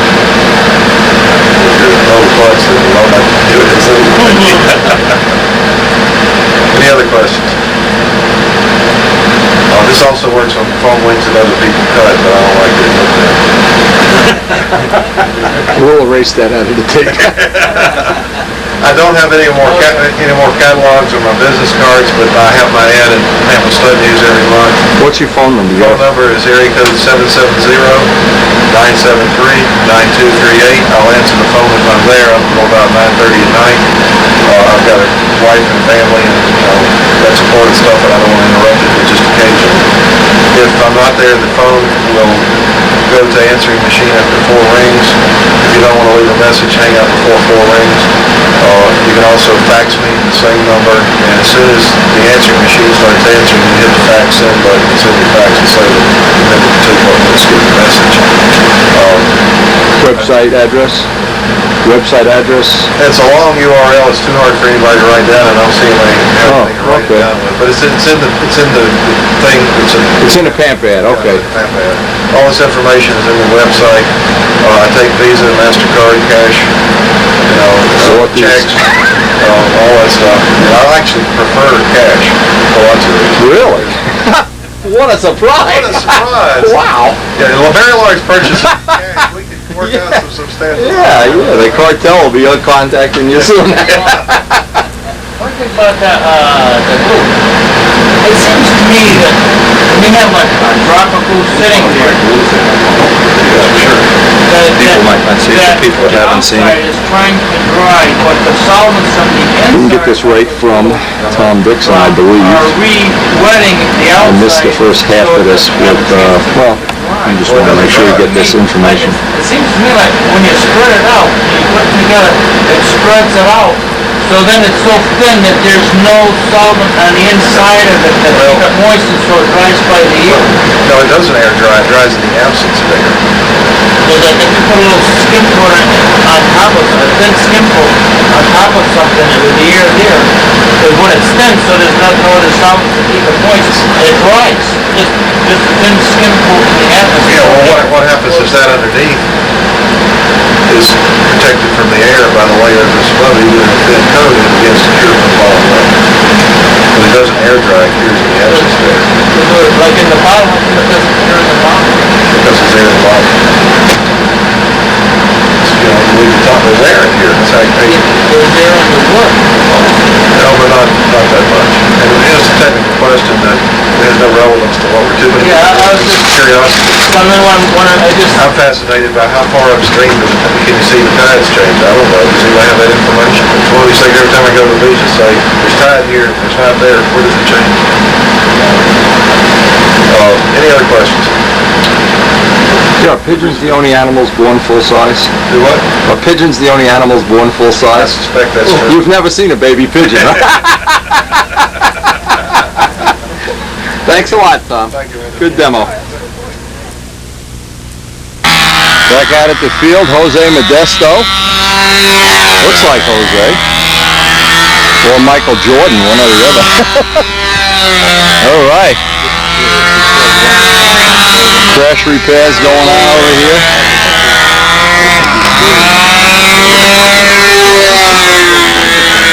Anyway, good demo, good information. Anybody interested, of course. And I'm always one that likes to see how things are done. Attention now, please.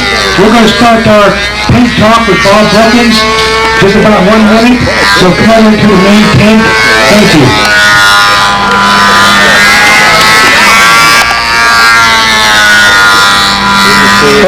Hey, Jose! Go Sixers! Jose's son is going to be a professional basketball player pretty soon. Wendy? Yes. The same problem or what have you. We'd also like discussions on the good things that you found about the product. And then if this works out, and we'd like to have a paint demo, we'll do something tomorrow night, and we'll try and do it a little later so that everybody can go eat dinner first, and then come in and probably start at about the same time, like 8 o'clock, instead of trying to do it at 6. So, does anybody want to start off with any paint problem that they're experiencing, or go ahead? I just tried the Brodak dope for the first time this winter on an Oriental, and I had a problem of not being able to sand clear, then 50-50 with the Brodak thinner on raw wood, without it gumming up my sandpaper. And how soon were you attempting to sand? Upwards of 3 days. You know, when it wasn't good after overnight, I let it dry a couple of days, 3 days. And this went on, all the attempts that I made, regardless of how many coats I put on. I started with maybe a double coat, let that dry overnight. Started with 400, and that clogged right up, so I went back to 320, and this was 3M silicon carbide, good paper. And it would just come up like it wasn't. And this is dry sanding, I'm assuming. Dry sanding, that's what I'm talking about. And then I had the same experience with the white primer. After 24, 40, 72 hours drying, it still clogged my paper. I called John and mentioned it to him, and he said he sands his primer wet. At that stage, I didn't want to have to wet the sand. Okay. And the idea is, other people I've talked to, I've made quite a few inquiries, nobody else has experienced that. This was in Florida in February, maybe humidities in the 65 to 70%. And you're thinning 50-50? 50-50 with Brodak thinner.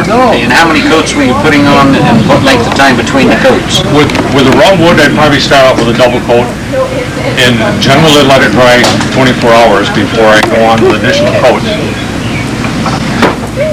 Well, I haven't experienced that. I live in Iowa with a lot of humidity. I can't say it won't happen. Normally, it's something that's apparently not letting at least the top surface of it dry well. And did it sand good later on, 4 or 5 days? No, it never felt like it was hard and sanded good. Now, the only time I had good success with it was when I finally struggled through and got to my filler stage. And I didn't have any of the filler. This was just when he came out with the Brodak filler. I just used talc. Okay. Talc, open thinner, roughly equal portions.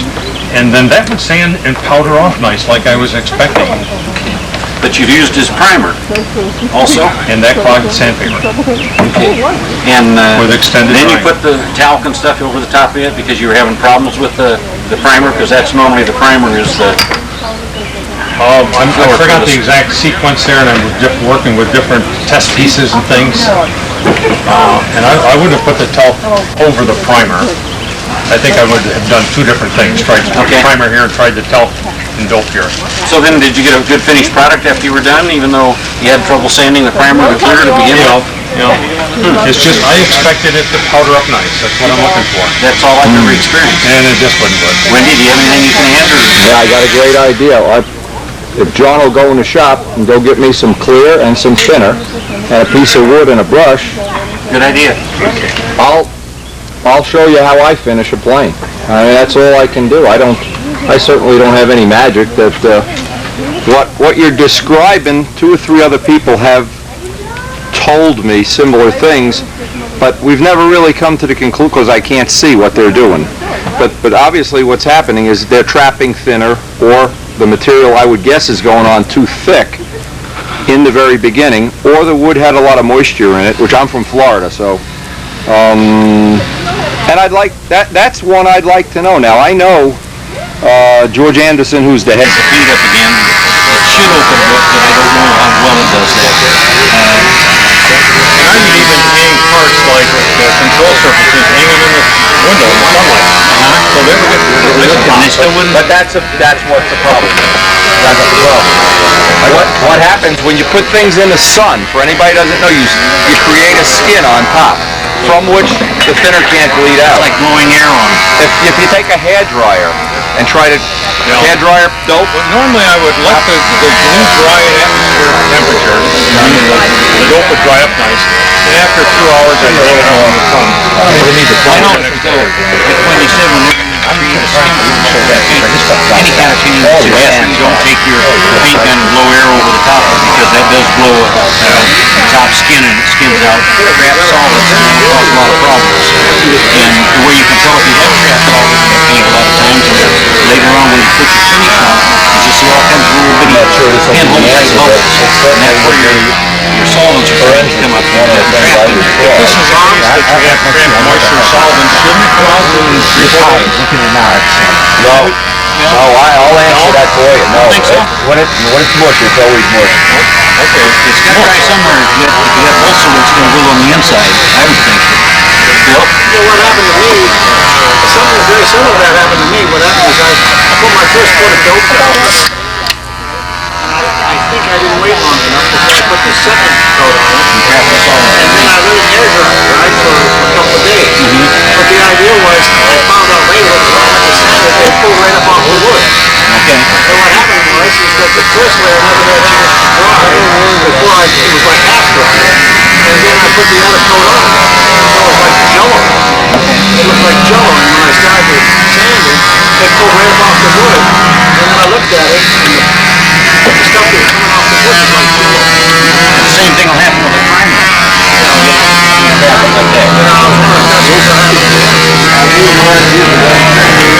If I was going to take a wild guess, the guess would be thinner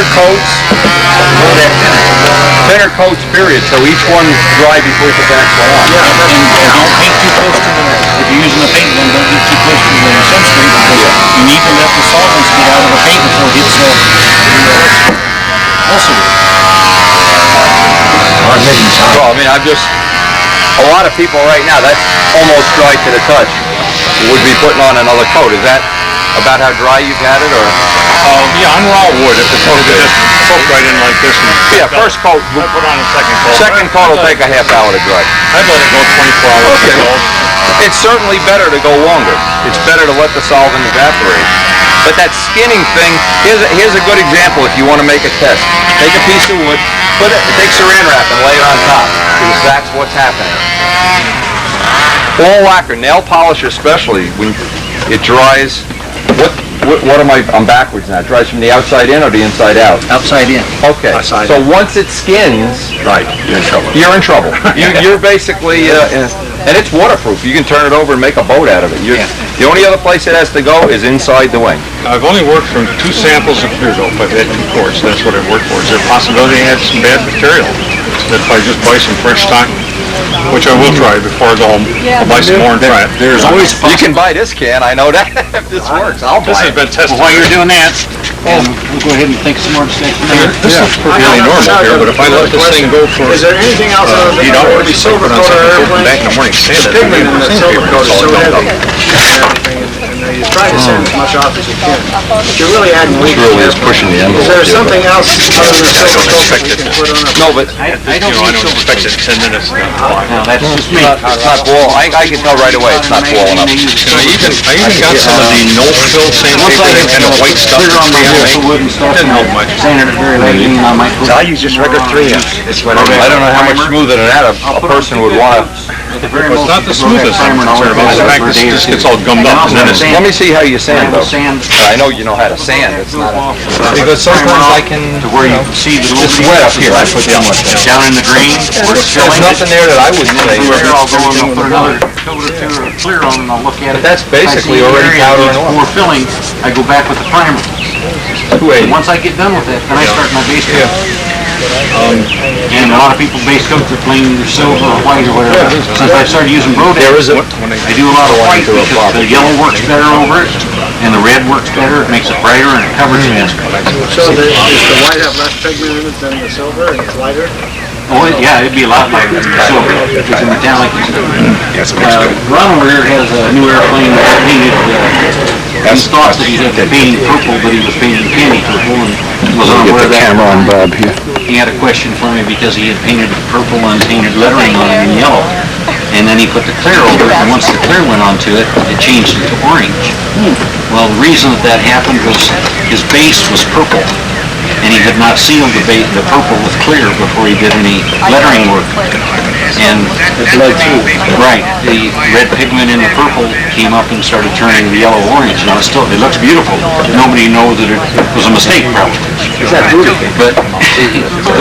But you have to remember that there are some colors that will bleed. And when you're going to use candies, you want to put a base color on of a silver, a gold, pearlescent white, anything that reflects high metallic color, anything that you're going to use. And always seal that with 1 or 2 coats of clear before you put any candies over it. Because if you don't, the candies will absorb into the silver base or whatever base you've used, and it'll mottle and start looking like the devil. And you won't see it happen right away. It'll be as the paint dries on it. For his lettering, he probably should have gone ahead, put a coat or 2 of clear over the purple. If he'd 1 or 2 could have sanded or relay, he didn't have to. Laid his lettering out, come back and throw in 1 or 2 light coats of white base on it, and then shot the yellow. So, did I miss you? Were you talking about Walter's plane? No, wrong. Okay, one of the planes that was here, I think it's still in the shop, was painted purple and he painted white on top. That was one of Walter's planes. And then he shot clear with retarder in it, and the white became pink. So the trick is if you can, put those coats on very, very dry, maybe 30% thinner. Yeah, you don't want to put real wet.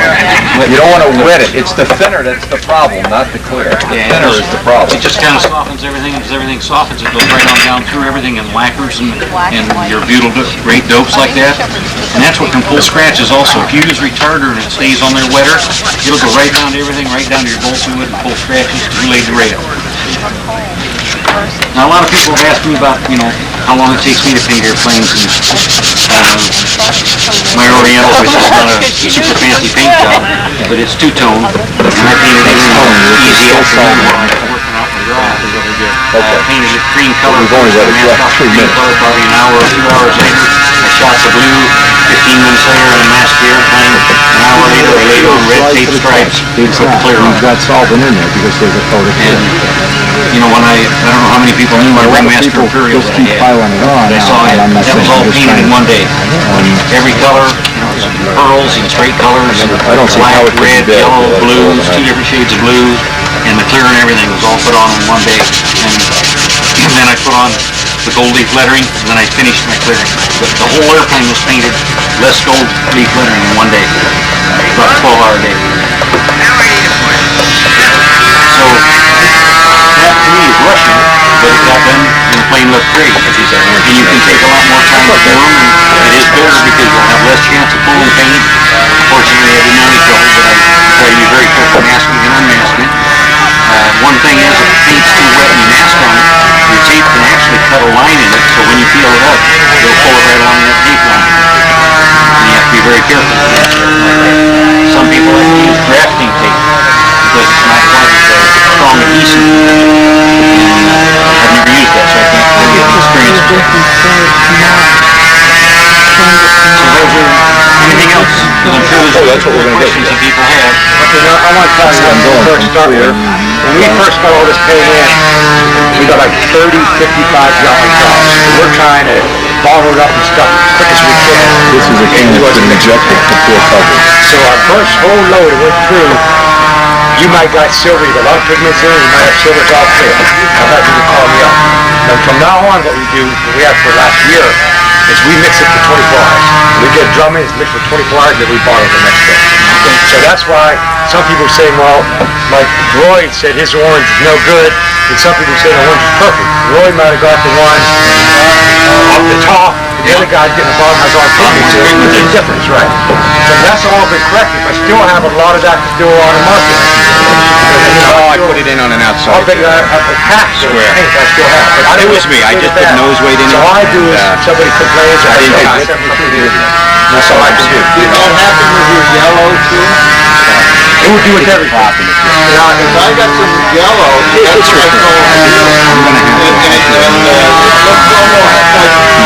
watery. You know, is it lemon yellow? Yeah. Didn't have enough pigments. I went back to Randolph, they added more pigments. That was bad like that. No matter how we mix it, one was good. And by the way, the nice thing about, I'm trying to talk over this airplane. The nice thing about having this, in the past when other companies would make it, you couldn't just go back to them and say, jack up the pigment content. Randolph, and they are by my house, John knows they're a mile from my house, you can go to them with a can and say, gee, you know, as modelers, we'd like a little more pigment in the paint. And they will do it. So it's quite possible, and I'm just surmising this, that in the first run, like any new product or any new thing that comes along, there's a test period. Maybe a few people got stuff that wasn't stirred off. In fact, John will tell you I got about 20 or 30 cans of silver that had a light amount of pigment. But Randolph gave us the pigment. But now we're trying to come up with improvements that'll make it even better. But in the beginning, the thing that's different is other companies would just continue to sell you the stuff. John is responsive, so is George Anderson, other people, to the needs of the modeler. That's why I keep a database. It's why I have on record, I have Roy's. How many times have Roy called up with a problem, 3 days later, 5 days, had videos, right? Now, what I'm saying is here we got a can that we know is poor coverage. If 3 or 4 people experience that after the paint is stirred, we'll up the pigment content. The reason you don't want to overdo the pigment content, Bob will tell you, you lose adhesion. You can't put a can of raw pigment on a plane. It's a fine-tuning thing. Now, I'm guessing the silver is tuned. I'm guessing some of the other things may or may not. I've heard about the cream, and that was Roy's. I've heard about the lemon yellow, and we've made adjustments. But other companies, big companies that aren't modelers, are not able to make these fine-tuning adjustments. Can I pop a question in here? Yes. John, you get in 55-gallon drums and then repackage. Do you stir or shake the 55-gallon? What we do now, that's what I That would probably be most of your problem. You need to get a shaker for a 55. Well, I have mixers now. Okay. We mix it for 24 hours before we bottle it. All right. I didn't do that at the beginning. Okay, because remember the silver when Joe was Right, that's right. Yes, that's it. Right. Joe had one of the Pigment sat on the bottom of the barrel. Yeah. And then another thing, what happened too is just because I didn't know nothing about this, so we bottled up 20,000 bottles. Hey, I can smell paint evaporate everywhere. I look at it, it's going down. Exactly. So I figured maybe when they fill the bottles, they didn't fill it all the way up in bubbles, and it was so fast. We go 20,000 bottles, fill them off again. Cans. I look here, it's still going down. I couldn't test it. I said, what the hell's wrong? Then I look at SIG, they have a silver lining in their cap. I had a paper lining. They didn't tell me it's cost me a nickel less for that cap. But I lost 40,000 bottles. I had to fill twice. Wow. So then I went out and I bought the caps with the silver. Now I found out even that, if you don't seal it, it can still leak out.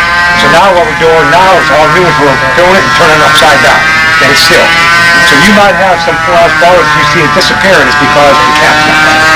So I've been replacing all that too. So that's just stuff, you learn, I didn't know it. Someone else asked if you had a yellow or something, and they were asking about that they're a little over a year old, and they'd used it 2 or 3 times, and the last time they went to use it, it had little clumps of paint in it that you couldn't get stirred and mixed. This can happen from shelf life. No one, you can't ever say that paint has a shelf life of a year, 2 years, 3 years. Most stuff's going to stay at least a year. And this was a little over a year. And I told him, I said, if this is small, you can stir it very well, stir it up as best you can, strain it, and you should be able to use it. I said, but if it's really grainy, then it's gone beyond. You know, Rob, I had a can of SIG that was about 5 years old. red, I guess they call it. When I opened it, it was jelly. Yeah, it's got like And it was sealed with it was just a shelf life. Those things you want to Listen, it shouldn't be 280, it should be 220, that's irrelevant. But a good test when you're coming up on the hard side was dust. If it's powders, an hour from now, this will all be So I powder. do the same thing to when I reseal. Even though we have those little, I call them gumballines, but I'm getting powder, so any quantitative mix has already... I always do now. I just automatically when I'm done, I'm putting them back. I go on my check. Yes, sir. When you compounded colors. Pardon? When you compounded colors on clear punch, you're using white to go on top of the red. So you say they use silver to block it out, or otherwise it's going to bleed through. You use silver to block it out.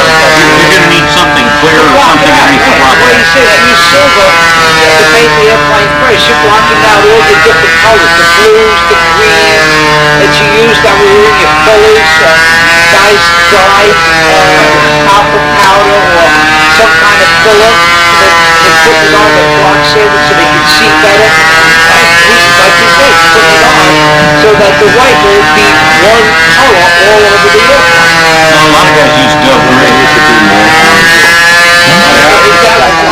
Like I said, with this line work in Brodak, most of the time I'll put that in right at the beginning.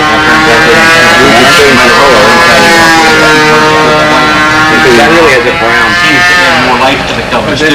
Remember the old orange we used to use in the old days? The nice thing about I probably do without even thinking about it because I normally seal everything.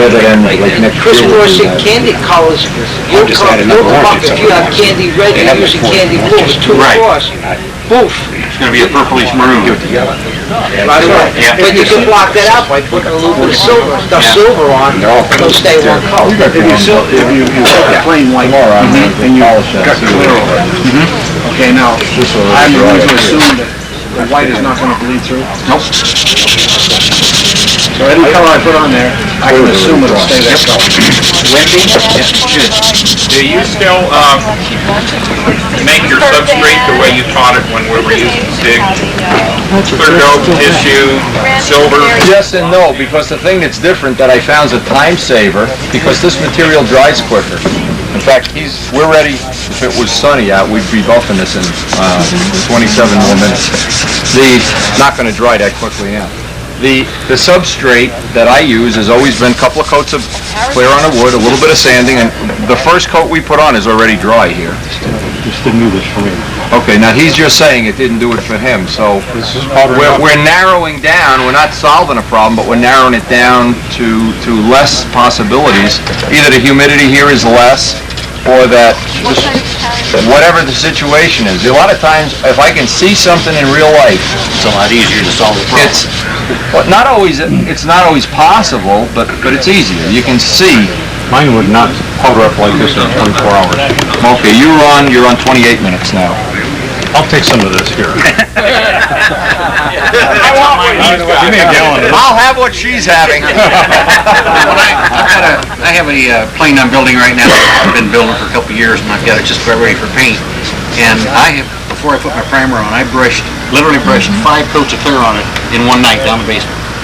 Went around it, and then I went over and did something else. I did it 5 different times. 50-50 mixture, brushed it on. And that's quite a bit of clear. I came down the next night. Never pulled up on it? No. You were brushing? Yeah. And it never pulled up? Nope. How'd you have it mixed? 50-50, 60-50, 60-40, right in that area. And I brushed it. In fact, I put 2 coats on the bottom of the wings without even stopping. I just brushed 1 coat on, did the other wing, brushed the next coat on. I've done that. But the thing to just a little more information, the thing that's different about this material than other materials is the dry time. The thing that's better about it, to me, not like you're getting paid to do this, but if somebody comes over to my house on Saturday morning, we can get 3, 4, 5 coats of clear or material. Or in the past, you put the second coat on and it's fillet popping time. Yeah. That's the advantage. And the reason is the ingredients are better. It's just better stuff. It's just like it. The way you can tell if it's better, just go. Yeah. There's no other test. If my wife complains, it's better. You gotta remember, it also meets military specs. I prefer it because of my eyesight. When you sand it, you can see it better. And the silver sands like old sanding sealer. It's just, I spray on one day and start sanding on the next. You know what you'll love? Take silver, take a can of silver, put talcum powder in it. And then take that can and put a coat of clear. So it's now half silver, half clear, talcum powder. Thin it 50-50, spray it. And if you let it dry a day, that's the easiest substrate for anything except somebody that really wants to be the concourse winner. One coat's enough. And that sanding thing with the spray, and it'll spray at that consistency. The sanding is, I mean, a third the time. I wish we had something to sand. Because most people have more trouble sanding than they do painting. What's the mixture on that talcum powder and clear and The mixture is... and I left out a step. Mix it all together with the thinner. Shake it all up. 25? Doesn't even matter. But the mixture is a can of silver and a can of clear. So it isn't all, and I've tried all silver, I've tried all clear. That dilutes it 50%. The talcum powder amount is irrelevant because it's in suspension. If you wait an hour, it'll all be in the bottom of the can. Put the two things of thinner in, Brodak thinner, shake it up. I have these big pickle jars that I get. Shake it all up, start your stopwatch. 5 minutes later, whatever isn't in the bottom, pour it off.